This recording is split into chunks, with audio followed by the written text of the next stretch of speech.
Matt Rule and Donovan Raiola get a major Christmas present. Hi, Sean Callahan with HuskerOnline.com. Before I get to that, make sure you like, subscribe, follow us right here on the Husker Online YouTube page. But the Huskers score big in the transfer portal. Arizona State offensive lineman Ben Scott is going to be a Husker, and he's got a lot of ties to Nebraska, so it's really not a surprise, but I still think people thought he was heading to Auburn, and that is the surprise of all of this. But you've got to give the Raiolas, both Donovan and even the connection to Dominic Raiola, a huge tip of the hat here, as I think that relationship was so big in this process, as well as the fact that Scott and his family are originally from Nebraska on his mom's side. So he grew up a Husker fan, attended camps here back in 2016 and 2017, wanted to be a Husker at some point in his life, grew up in Hawaii, and that's where the connection to the Raiolas is from. He's from St. Louis High School, which is the same high school that both Dominic and Donovan Raiola went to. They actually worked with him in transitioning from right tackle to center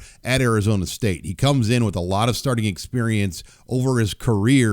He's played almost 1,800 snaps and 28 starts. Scott will come into Nebraska as a center, though, even though he can play right tackle. And I think that's the key thing to know right now. They're bringing him in ideally to be the replacement for Trent Hickson, giving the Huskers a huge need on this line, because there were a lot of questions on who was going to be the center for Donovan Raiola here in 2022. And Ben Scott is your guy, as this is one of the better pickups I think Nebraska's had in the transfer portal when you just look at the need that Scott is going to bring here to the table. Make sure you're on HuskerOnline.com. We'll keep you up to date with all of the latest as things continue to move. For Husker Online, I'm Sean Callahan.